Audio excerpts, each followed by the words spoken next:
Good evening, everyone. Welcome to Let's Talk. Waiting for a few of our friends to come on and join us. Hit that share button. Invite someone to the broadcast tonight.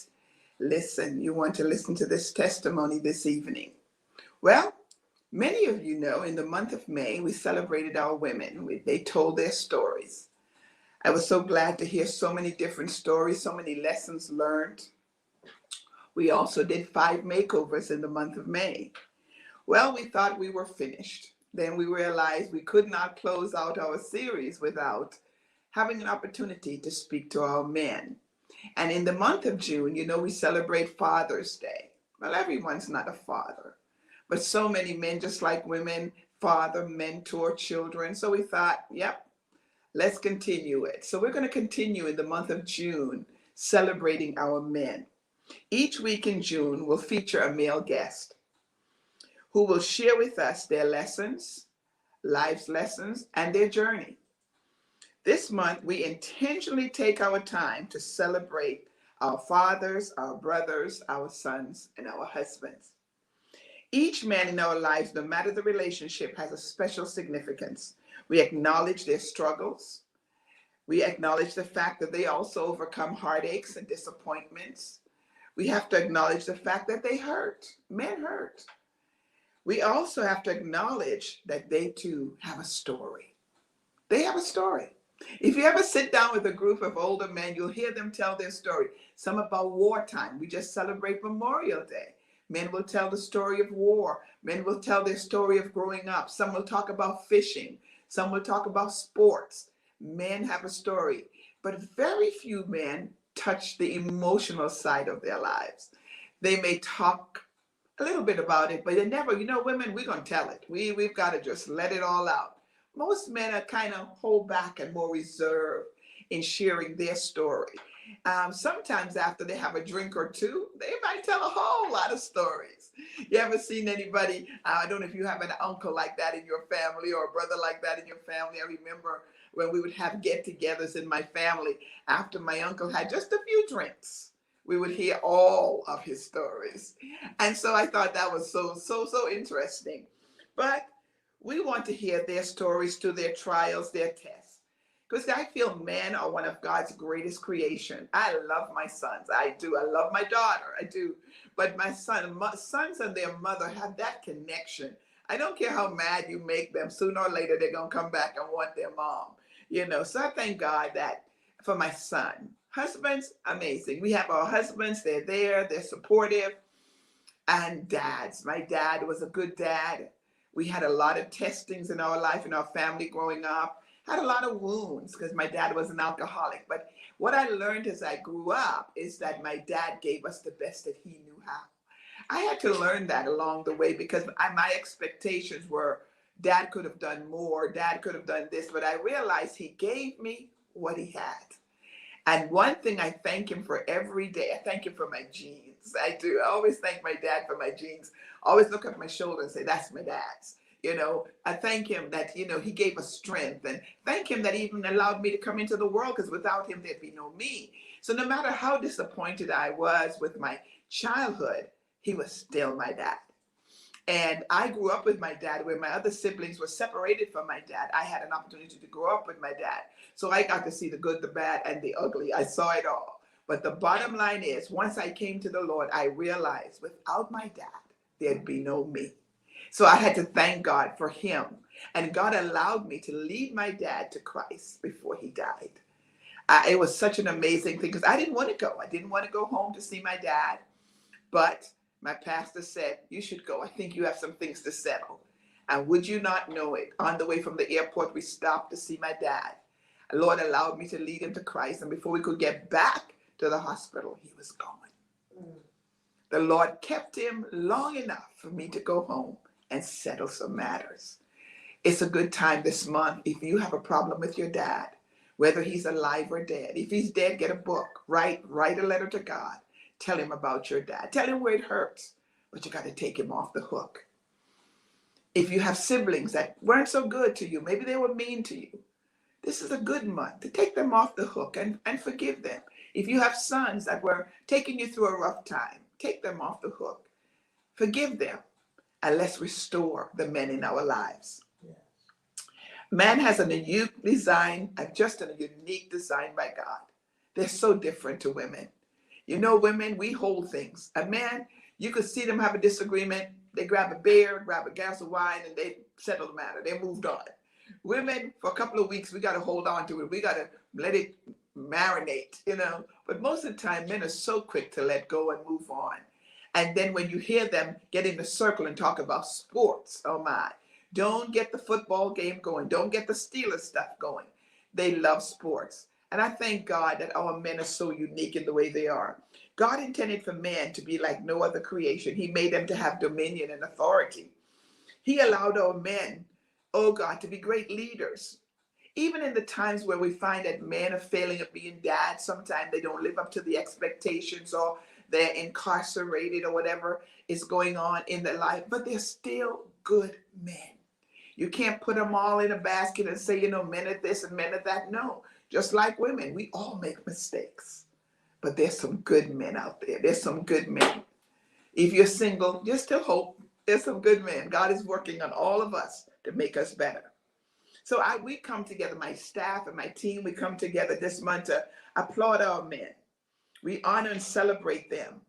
Those who have maintained their character, walked in their dignity, we just honor and celebrate them. Whether you are bag groceries in a grocery store or you're the CEO of a Fortune 500 company, you're still a good man. And especially if you have God in your life, there's nothing like a man that is sold out to God. I love to hear men pray.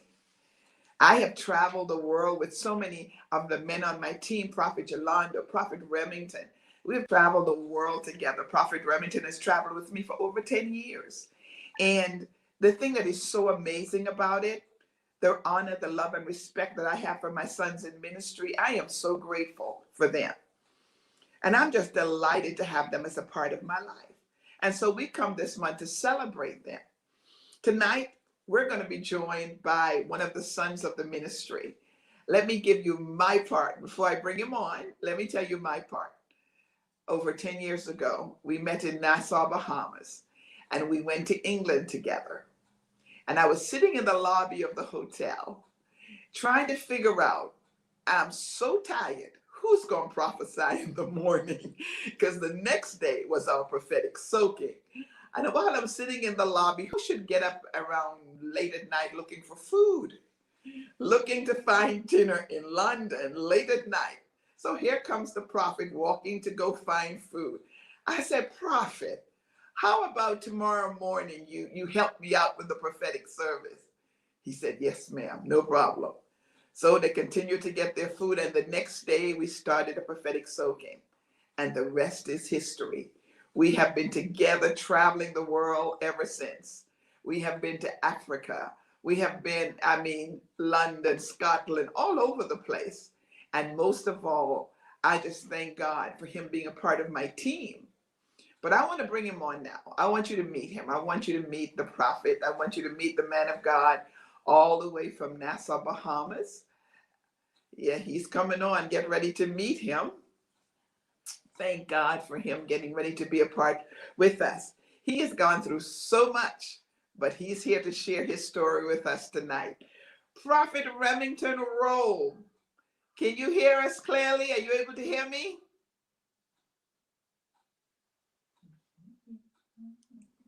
Can you hear us, Prophet? I can see him, but I can't hear him. It looks like his phone is mute. It's on mute there. It's okay. Prophet, can you hear me?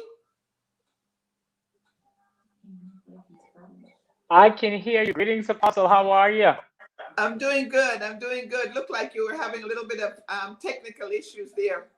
Can you hear me clearly? I can hear you clearly. We have some inclement weather here in Nassau, but I can hear you well. Okay, well, thanks for being on the show with us tonight. And I was just telling them how I met you in London looking for dinner and asked you to come and share in our prophetic service. Now you tell your side of the story of how we met.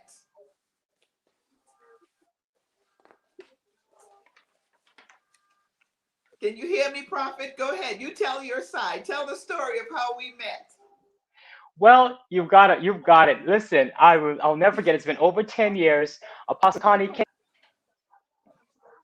Certainly, Apostle Connie had come to the church where I was serving at the time, Trinity City of Praise, a longtime friend of the ministry there. And she got up and asked her to speak that Sunday. And I'll never forget when you got up, one of the first things you did was you declared a shift in the atmosphere. You simply asked everybody, let's move. And the Spirit of the Lord moved in the house. The coming in the fall of that same year, you were preparing to host your first Born to Reign conference in London.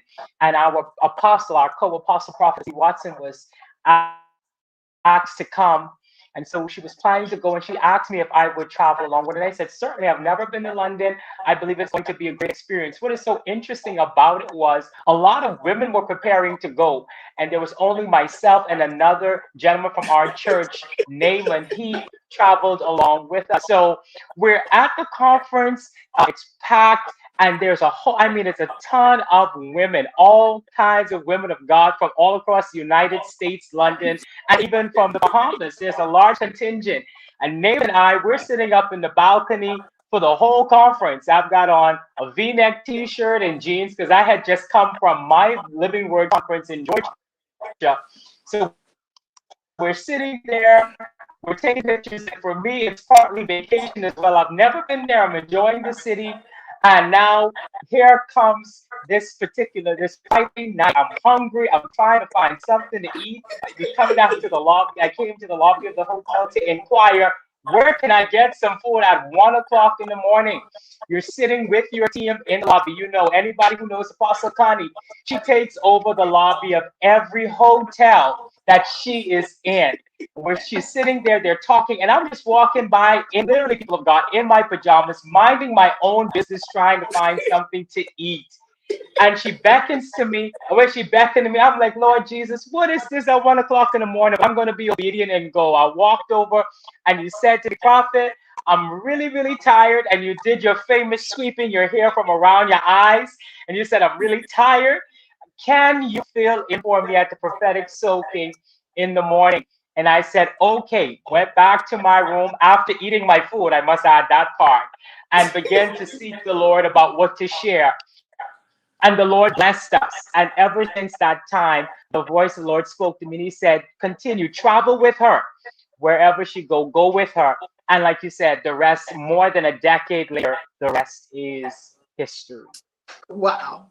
But the thing about it, it didn't start there for you. Your ministry started way before you met me. As a matter of fact, you're celebrating 35 or 36 years of ministry, and we know you're not old. No, I'm this year, May 1st marked 33 years of me preaching the gospel of the Lord. I started preaching and prophesying at the age of 3 years old. So it's been 33 years for me this year, preaching, prophesying, evangelizing the gospel all around the world. How did you do that, though, at 3? I mean, how did that start? It's really amazing. At the age, for me, it was not anything unusual. It was just natural. It just happened naturally. As a little boy, as a baby, I started speaking very early. My parents told me I had the ability to talk, and I would talk, and we would be in the food store or wherever I went. My dad was at work. My mom was a homemaker.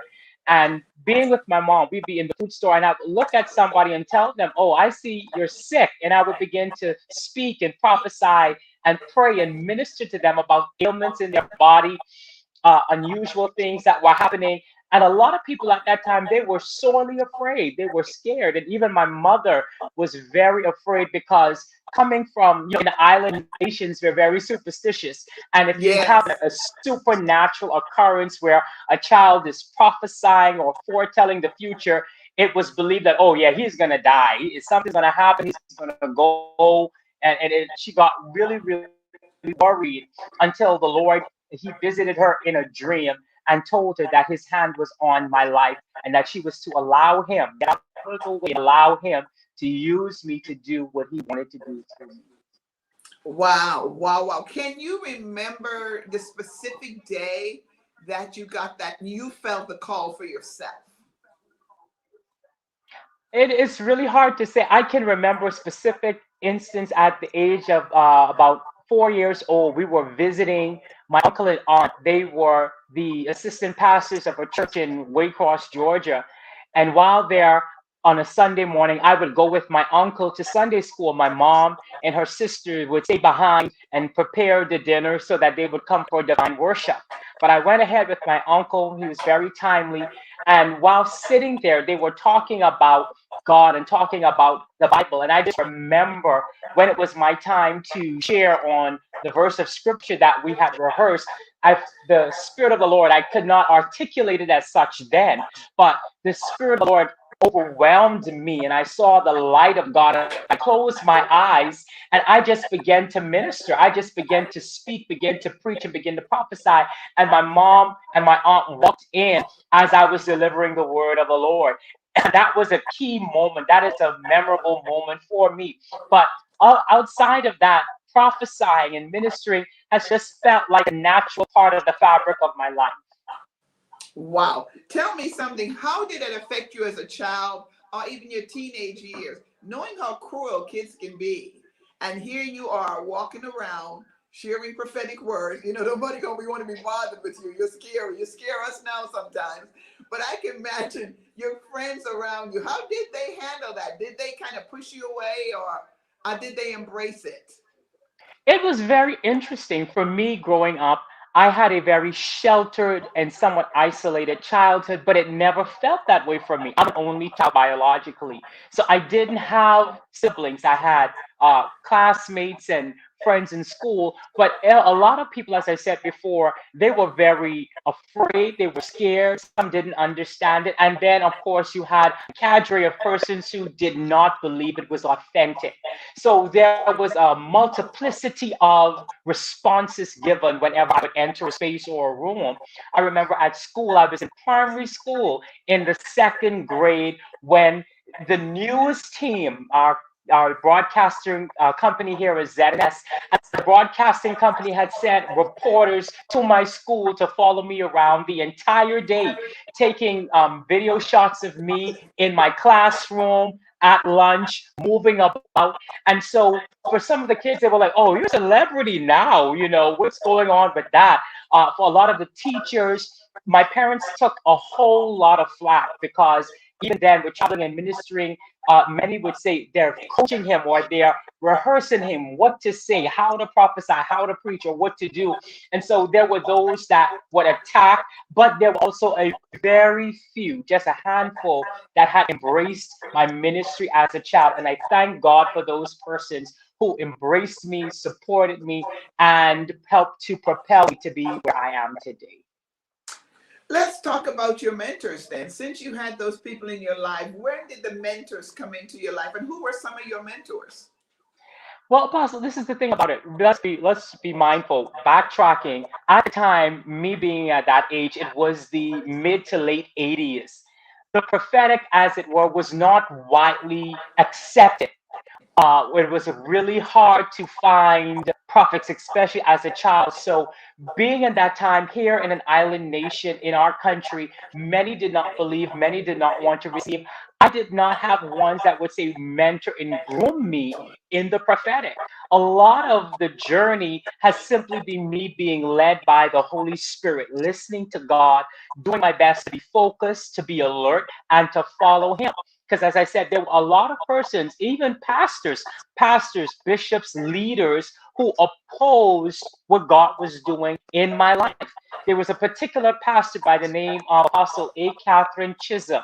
She was one from the age of 6. She embraced the ministry that God had used me to serve to his people.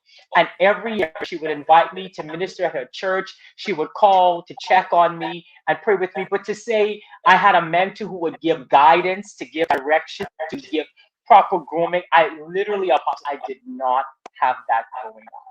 Wow. So how did your mom protect your prophetic gift then? As your parents seeing you flow this way, how did your mom protect your gift? My mother and my father, they did the very best that they possibly could have done, not having any precedent to follow. one of the things that they did was they always prayed. My mom is a praying woman. She always prayed and fasted, and of course, my father as well. They helped to shelter me and would guard me. They tried to keep me away from negative influences and would always remind me, even with going to school, they would say to me, Remington, you are not an average person. You're not just an average child. The hand of God is on your life. And so you have to be careful. Be careful how you conduct yourselves around other young girls, even other young boys. Be careful how you respond to your teachers and the senior persons around you. You have to safeguard the gift. They would always bring me back to the word of the Lord to be mindful. If I did not protect it, if it was not safeguarded, if it was not properly treated, then I ran the risk of God taking it away from me. So they were very, very, listen, my parents were so stern. Apostle, the very first time I visited Disney World, this was something a lot of Bahamian children, they went and traveled, went on vacation. I had traveled all across the United States to crusades, revivals, tent meetings, conferences, anniversary. I never visited Disney World until my mid-20s. I did not know, yes, I did not know what it was to go to theme parks. I didn't do sleepovers. I did not do any of those things in their efforts to keep the gift pure, to keep me safe so that I can serve the people of God wholeheartedly and But it's effectually, so that God would true be because glorified. I remember when you came to preach for me. I remember after you preached, you said, "Could you take me back to my hotel?" And I was like, "What?" I said, "No, you coming to dinner. You coming to eat. We're gonna have church." And he said, "But I just want to go back to my hotel." I said, "No, Prophet, if you're gonna come back to Pittsburgh, you're gonna come and you're gonna have a life. It's gonna be more than church and going back to your hotel." And I could see that. I could see that you were very protective of the call that was on your life. But after you got to the house and realized you were home, you put your feet on the couch. I knew it was over. I knew you was like, I'm gonna watch my. So it was good to see you be able. So that had to be a tough. What was it like for you then in ministry? What was your life like? It was not easy, but then again, remember, like I said, it has always been. For me, it was not that, So oh, it I was was. right. I was involved in all of these activities or friends, and then I had to be pulled away from it. From as far back as I can remember from a child, the Lord was using me. And from the moment the Lord spoke to my mom, she talked with my father, and they both made the decision to do whatever it took to ensure that the gift would be protected. As I got older, especially in my teen years, that's when I started to feel some of the challenges of it, because growing up, getting ready to graduate from senior high, going on to college, I began to feel the pressures of one, not having a whole lot of friends, not being involved in certain things that persons my age would normally be involved in. I was kept separated from all of it. And so as I grew older, one of the things I had to learn how to do was how to develop friendships, how to develop connections.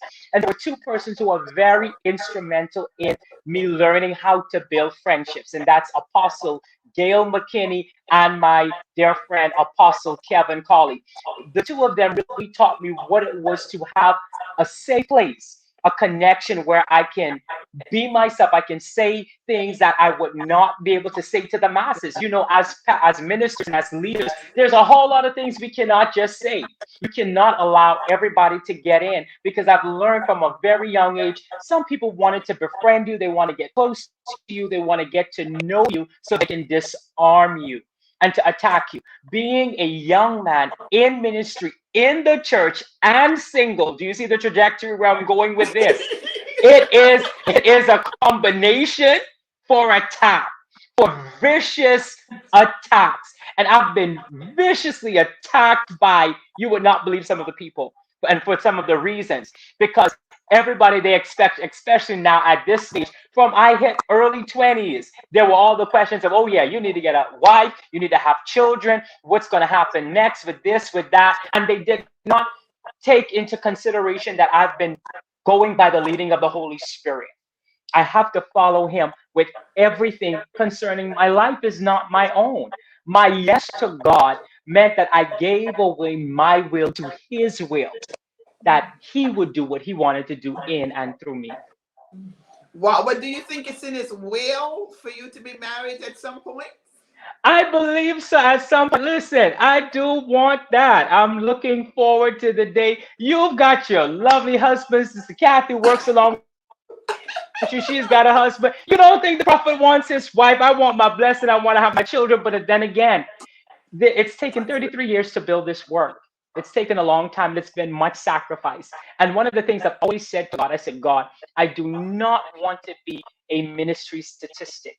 I do not want to open up my life, invite somebody in, and then be pulled apart because it was not the right person, it was not the right time, it was not the will of God. So yes, there are things that I do want. Certainly I do. However, I have to wait on God to show me what steps to take concerning that. Well, let's talk about 2020. Ah, Let's get to woo! 2020. You ready for 20. 2020? I'm ready to talk about it. I've not said much, but I'm ready to talk about it now. I am ready to hear it, and I'm ready for the all of our guests to hear it. In 2020, we had a pandemic. Yes. That wasn't bad enough. I Oh no. remember you went to England, you got to Atlanta, you got sick there, and tell me what happened. Tell me about 20. 2020. Well, this is how 2020 began. 2020 started with me being the co-chair at the church I attended, was helping to lead that congregation into a major celebration. The church was celebrating its golden jubilee. So I spent countless hours working with the leadership and the membership there as we prepared for this awesome celebration.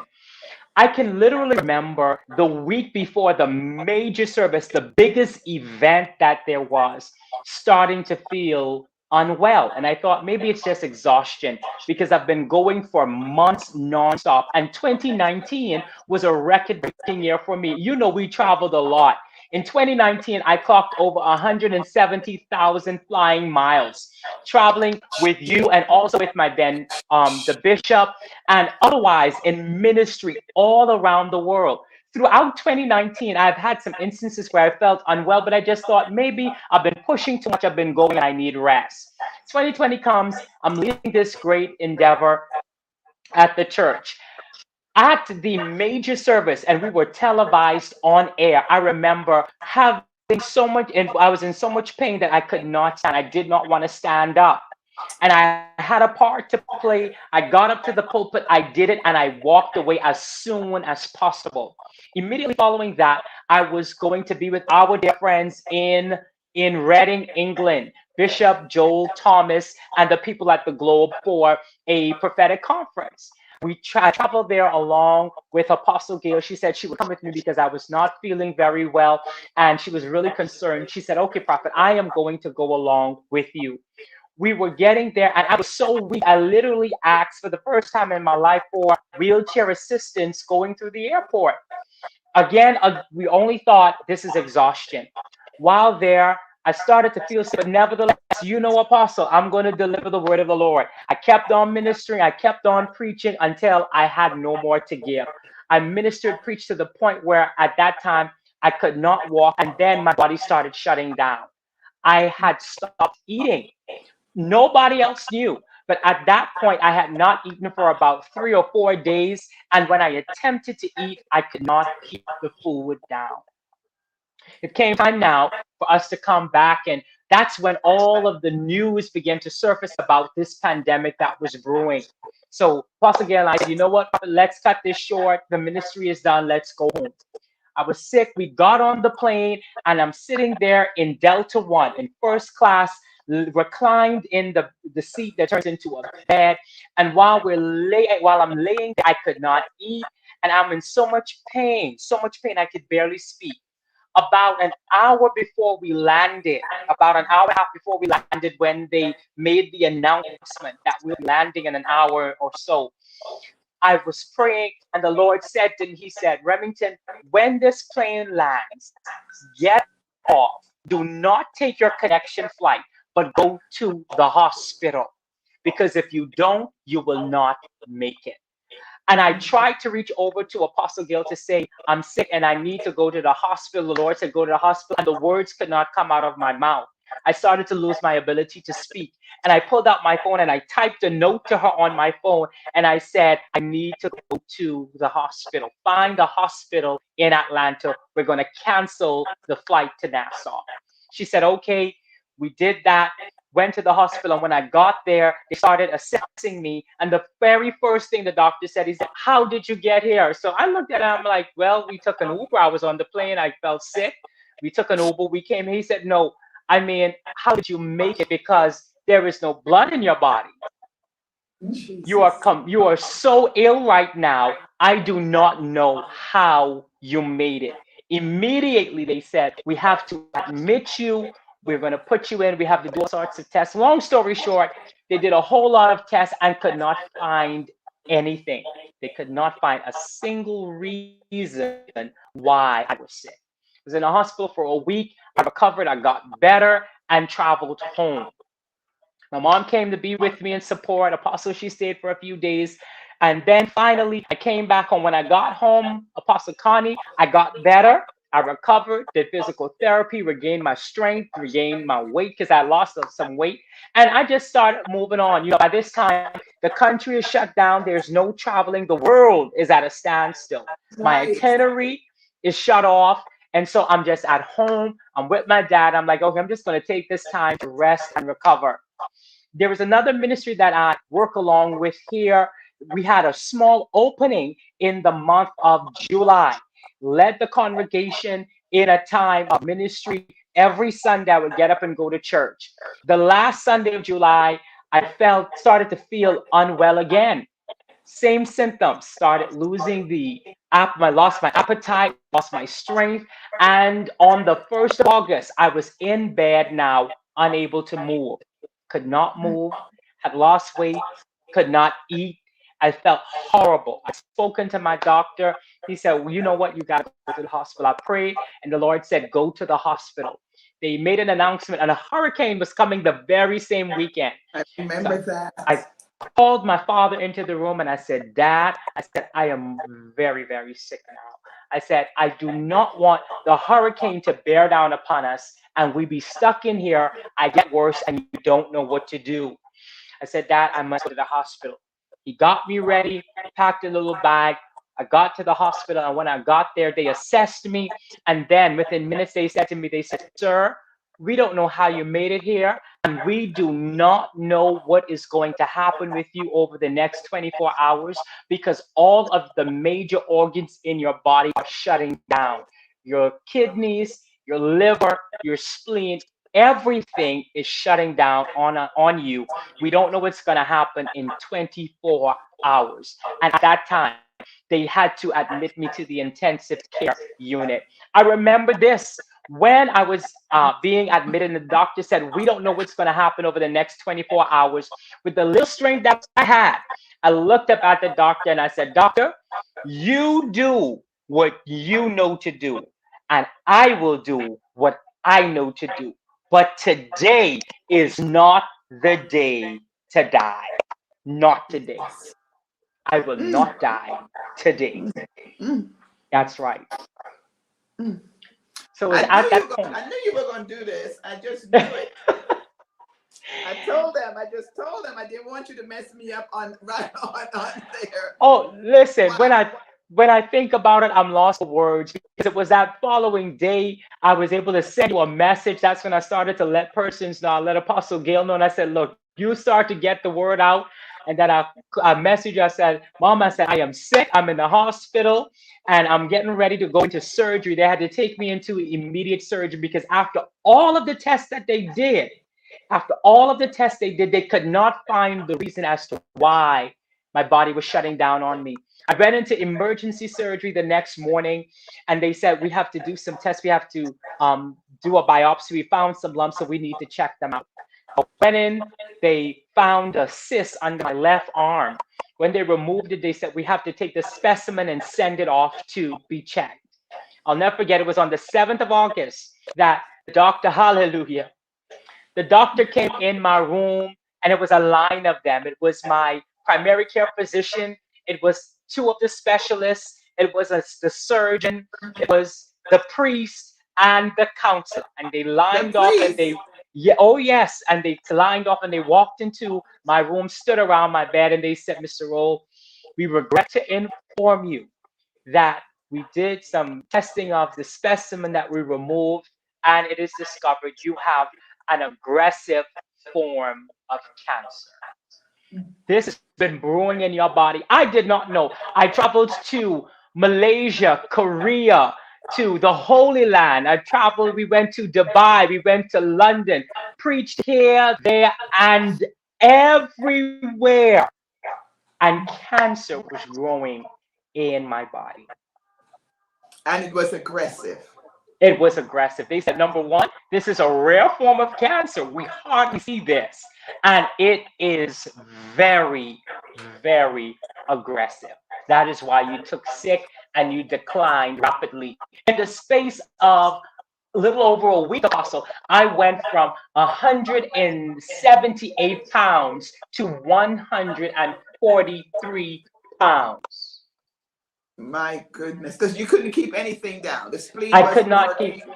everything. All of my organs, all of my internal organs had swollen up, and because all of my internal organs were swollen, if I tried to, there was no place. There was so much toxicity in my body. There was no way I could even ingest the food or keep it down. Everything came up, even liquids.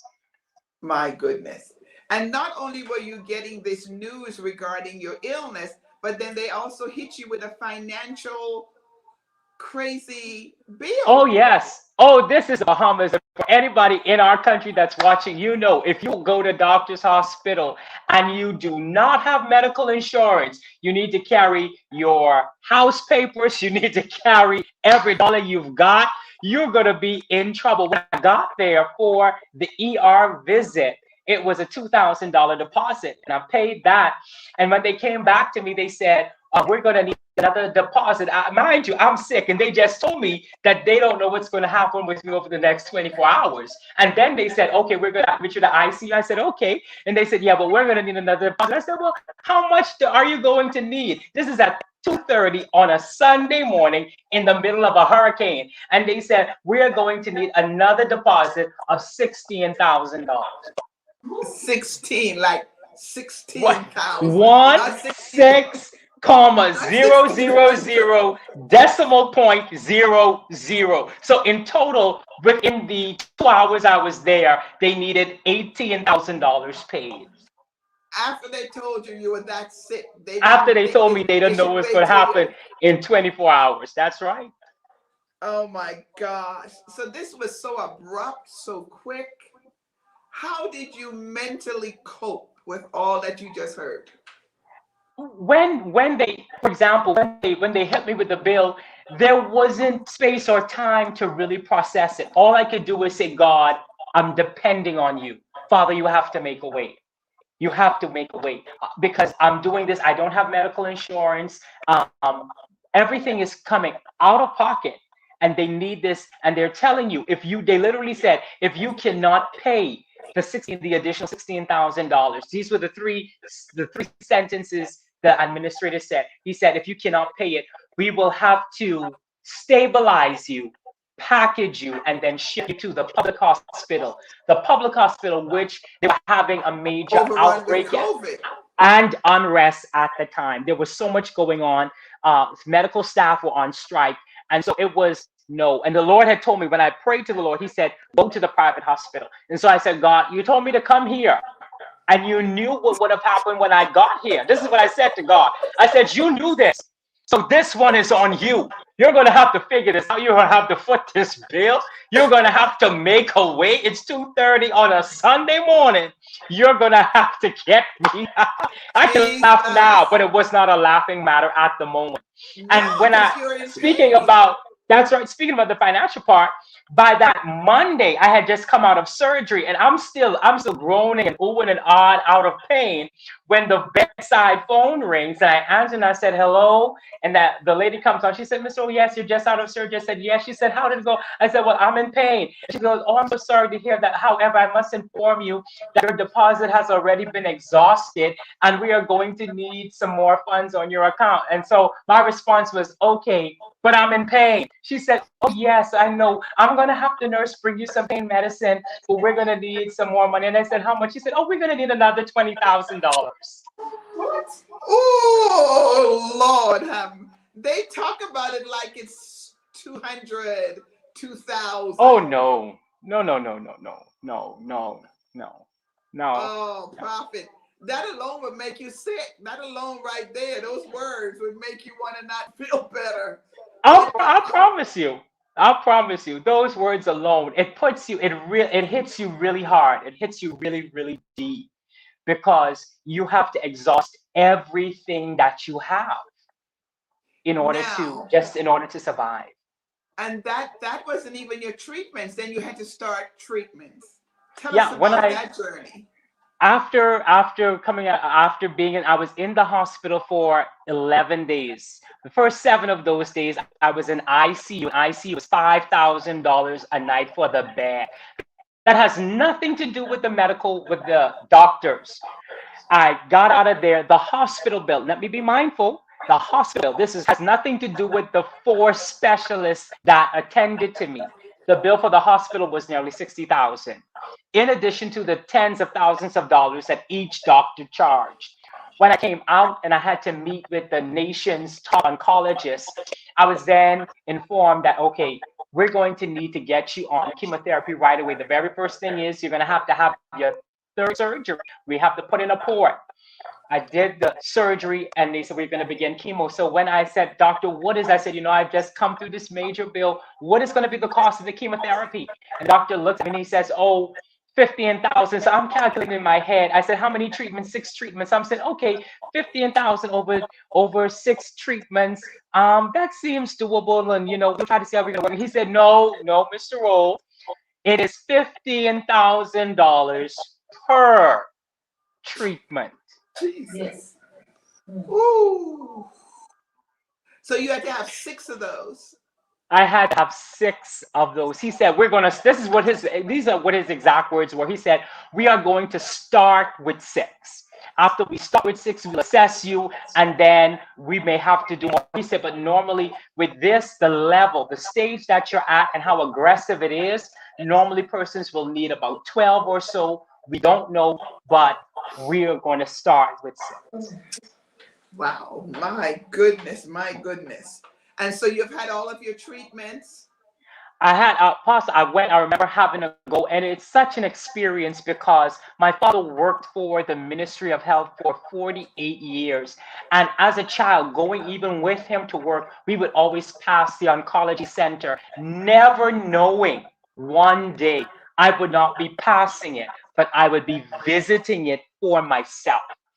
Started the treatments, and it was rough.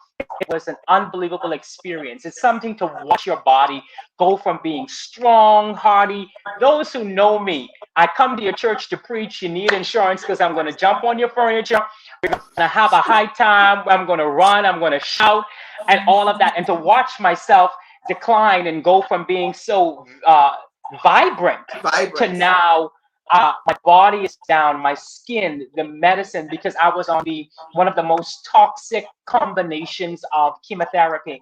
It makes your skin brittle and it darkens your nails. I remember after the 3rd treatment, my hair, I was sitting down watching TV with my father, and I just went to rub my head, and all of my hair came off in my hand.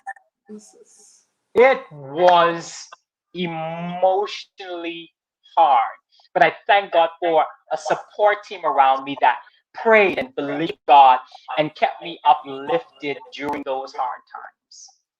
And it affects your skin, your hair, your nails? It does. I'm just now in the last about 3 weeks, my hair just grew back, but I had no hair anywhere on my body, no eyebrows, no mustache, no beard, no, I was completely hairless after the second to the 3rd treatment. Wow. And by the time you got to the 6th one, how were you doing? By the time I got to the 6th one, it was at the 6th one, I took them fairly well. Even the doctors said to me, they said, we have not seen anybody come through this like you. My doctor literally said, You're a miracle. You are a miracle because we have not seen anyone else come through this kind of treatment the way that you do. Most persons, their weight would drop. Every time I would go and weigh in, I would have gained a pound or two. It was a miracle. I did not have the major side effects that most persons do. But on the sixth one, it made me so sick while receiving it. And my treatment spanned anywhere sometimes from 8, 9 hours. I think the shortest one was about 5 hours. And at the sixth one, I felt so sick, so bad. They had to give me medication to take to offset the treatment itself. And I remember saying to God, I said, God, this is it. I am not going through this anymore. I don't want another one. I don't want none of it. I said, Father, you have to work a miracle for me because I want no more of this. My goodness. What was God saying to you in all of this, in your One of, process? one of the things God was saying to me was literally from the time of being in the hospital, I understood what Joseph experienced when he was in prison. Nevertheless, God used him to interpret dreams for others. It's a serious thing. It's an amazing thing when you yourself are going through, but you have to be the vessel of God. Back into the time that I was hospitalized, I was in hospital on a Sunday morning. This was the second Sunday that I would be there. And a young nurse, a trainee, comes into the room. And when she comes in, the Holy Spirit begins to speak to me and say, this is what I want you to tell her. And I'm saying to God in my head, are you serious? I am here laid up, hooked up to all of these machines, being billed $1,000 by the minute. I'm sick, I'm swollen, I'm painful, and you still want me to prophesy. And he said to me, are you going to do it or what? That's what he said to me. And I said, yes, Lord. And I began to prophesy to her. And as I began to tell her what God said from my hospital bed, she began shouting. And another nurse came to find out what was going on. When she hit the room, the Spirit of the Lord hit her, and she began to shout and praise God. Well, the whole floor, next thing we know, we're praising and speaking in tongues and giving God glory and honor. And one of the things God taught me from that moment straight through the whole process was, don't stop being who I've called you to be. I would be there receiving chemotherapy into the port, and it's still in my left chest now. I would be there receiving the medicine and would turn to the person to my left or to my right and begin to minister and talk to them about the goodness of God, the power of God, and the delivering, the ability of God. And even going through chemo every Friday from, I think, the month of January, I would join you and the prayer line family at 6 a.m. every Friday. Haven't missed a single one. I remember going from the prayer line after ministering and praying and prophesying from the prayer line. My dad is waiting outside my bedroom door to get my bag and take me to get chemo. Keep on doing what God has told. When you're anointed for something, this is not something I trusted to do on my own. I didn't go on my own, but God anointed me to be his servant. He anointed me to serve his people. He anointed me to lay hands on the sick, for blind eyes to be opened. He has anointed me to do this. And I cannot allow any hurdle that I experience or any feelings that I have of my own to hinder me, to stop me, or to block me from doing what God has called me to do. Literally through all of it, I kept preaching, kept teaching, kept praying, ministering, and prophesying, doing the work of him who sent me.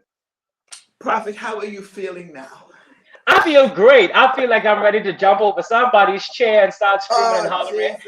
If it was not for the pandemic, I just want to be in a whole arena and just lay hands on people all night and watch them be slain under the power of the Lord. Truly, Apostle, I feel good. I remember after the sixth treatment, I said to the doctor, I said to my oncologist, I said, I don't want to go through this anymore. We need to have some tests done. He said, okay, I'm going to schedule it. We're going to get the tests in. I remember going to have the scans done and the last set of tests done. And as I'm there, I said to God, I said, God, I don't want to do this anymore. You've got to work a miracle. You've used me to speak healing and deliverance into the lives of so many. It's my time. let what has flowed through me to others, let it come to me.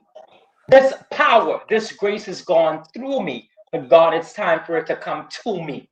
That's what I said to the Lord.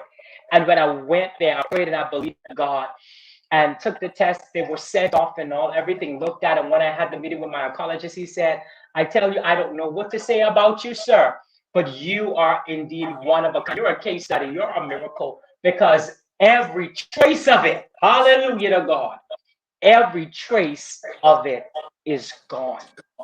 Jesus, Jesus. Ooh, that's what we were waiting for. That word, cancer Yes. free. My gosh, Yes, my God. gosh. So what's next, prophet? What's next for the prophet? What's next is one continuing to continue carrying this gospel. There are more lives to be saved. There are more that are in bondage that need deliverance. There are many more to be healed. God has always used me for healings, but I believe even now with this, the healing grace has been intensified upon my life. There is more. He did not let me die because there is more. What is next is the more of God. There are some great things that I'm praying about. There are some great doors that God is opening. I'm not going to say anything just yet, but I believe the Lord that there are some great moves that are about to be made. And so I'm believing and praying and being steadfast before Him with regard to this. But the definite thing, the thing that I'm most certain of, is there is going to be more. He may change the methodology of it, may change a bit how he's going to use me, the way he's going to use me. But what I do know is I will continue to seek to be used by him to touch the Well, lives of his people. well, you're going to be here in 2 weeks, I believe. In 2 weeks, you'll be in In about two, Pittsburgh. 3 weeks, I'm gonna be back at Jubilee. So Yes, oh, I'm gonna you be are back going to at be here Jubilee. leaping over The chairs and all last, that again. my God, the last You have to Sunday. bring your cape. You have to bring the cape. We're gonna put Listen, I gotta bring all of it. But the last Sunday of this month, I will be back at Jubilee. Haven't been there since 2019. Can you believe it? I First time in the know. 10 years I've not been there with the whole year. But I'm looking forward to being with all of the great, vibrant, blessed people at Jubilee International Ministry. Well, we're looking forward to having you with us that weekend, and we're just believing God for you to come on fire for God, but most of all, to just come and be home, to be home with your Jubilee family, because you know you're a son of the Yes. ministry. Our home is your home. You know you have your room, although your sisters and brothers will fight you for the room, but you know you're in trouble with your room. But I we're know looking it. so forward to having you at home and just being able to take some of the weight of the last year off of you, just to let Yes. you just come and just be able to enjoy yourself. What should we expect for the next 5 years for you, Prophet? For the next 5 years? Apostle, for the next 5 years, and the next 5 years will put me very close to 40 years in ministry. 40 years. For the next 5 years, I'm looking to establish even stronger roots and connections. I want to be more intentional about ministry. For me, at this point in stage, especially after having gone through what I did, what the Lord has brought me through, it has given me a greater understanding and a greater value of my life and the life of the ministry He has given to me. I am intentional now about my connections. I'm intentional Yes. about where I'm pouring out in this season. For the next however many years God grants to me, whether they are years or decades, I want to spend that time impacting lives and to pour into people who want to receive. I do not want things that are done for show. I'm not about false connections, fake friends. I am about doing the will of the Father. I want to honor Him. I want to render honorable service to God. I want to show my appreciation for Him sparing my life and bringing me through. And the best way I can say thank you is to give Him honorable service, to serve Him honorably. So, truly, Apostle, for the next 5 years, it is a time of building. I really want to build stronger, grow deeper, and effectually impact the kingdom of God that He will be glorified. That's amazing, Prophet. What is God saying? We're getting ready to close out. What is God saying to the church right now? We've come through this pandemic. What is life going to be like for the church after this? I believe, God, that even after this, the glory of the Lord is going to be revealed. Nevertheless, there is a rough road that still is ahead of us, Apostle. Yes. As a prophet of the Lord, we must be true. I must be true and say this. I cannot say to the people of God that today is the end of it. This is the last of it. The road ahead is It's rough. rough. It is still a uphill battle for us. However, if we trust in Him, God will give us the victory. The church of the Lord, the church of our God, the one true and living God, will emerge triumphant. But we're Yes. going to be tested, and there are many tests that remains. One of the things we must do is we must be accountable. God is calling us to be even more accountable in this season of life. And that accountability transcends from our resources, our health, the care of our bodies, caring for one another, looking out for our brothers and our sisters. We have to be accountable to God for what we are doing with our time in this hour and in this season. It is so precious. It 1 minute you're is. up, and the next minute, like a vapor, you're gone. It It's is. that It quick. is, Prophet. So He's calling for us to be very intentional, to be very focused, to be very accountable moving forward. Prophet, thank you so much for joining us tonight. Thank you. What word would you leave with us? What? Just The give word I me a. want to leave, sorry, the word I want to leave, Apostle, is a word that was shared to me, a prophetic word that I received, and it is so true. We, the body of Christ, those who are the children of God, our servants, those who we are here for a reason. It's like David, the words that David said when his brothers asked him, "What are you doing here?" There was a battle. The Philistines have come upon There's them, not a and cause. they said, "What are you? Why are you here? Are you a spectator? Are you just being rude? Are you acting out?" And he said, "I am not doing any of those things. Is there not a cause? There is a reason that I am here at this time in this space. Even like Esther, I have come to the kingdom For for such a time. this time." Yes, sir. Yes, There sir. is a purpose. There is a purpose. And now more than ever, the purpose that God has called us to will be revealed, and we must seek to do all that we can to walk in that purpose. Prophet, thank you so much for joining us tonight. I enjoyed this. I enjoyed your story. I'm gonna save this one. This is for my own records. I wanna listen to this again. But I thank you for journeying with me these 10 years. I thank you that you allowed me to walk with you in this year during this critical hour in your life. It really knitted our hearts together in prayer. We stood together. God used us in so many ways during this time to be there right with you. And we're so glad we're a part of it. I Amen. am looking forward to having you in Pittsburgh. I'm looking for, Um, I know that there's much, much more that God is going to do in all that's going on. But I am so glad that you took time to be with us tonight. And Prophet, I want to declare and decree your best is still yet to come. And you are here, just like the Lord told me today, you are here for such a time as this.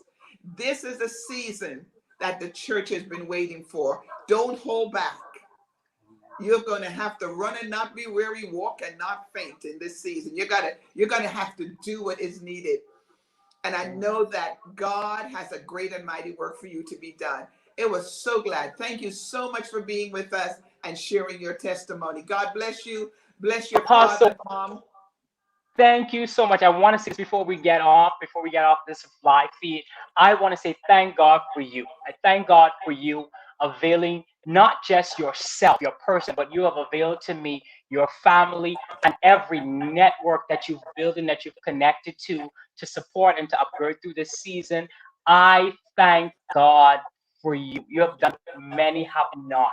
And I thank God for all of the persons that are connected to you, that because of your push and your thrust and your confidence, even in the grace that is on my life, they honor me. They've been a blessing. And to all of my friends, all of my covenant brothers and sisters everywhere, everyone who has helped and supported, and God has used you to help me to be sustained through this season. I thank God for each and every one of you. God bless you. God bless you. God bless you. Thank you, Prophet. Thank you so much. Well, that was Prophet Remington Roll, my son in ministry. God knows I love him. He's been with me over 10 years, and I do have other sons in ministry, and I thank God for them that have also been such a blessing to me. But this month, I'm celebrating the men of God. You're going to hear more. Next week, Prophet Jolando is going to be here, how he started his business from being a teacher, professor, to preaching the gospel, prophesying, now owning his own bakery and cooking. And then I'm going to also have Anthony, my son, who started his business in his basement, designing jewelry, cleaning jewelry, and just this year have made one of the top sellers and designers in his field. They will be with us next week. Listen, the men of God are up to something good, and I want to be a part of it. Thank you for joining us tonight, and God bless you.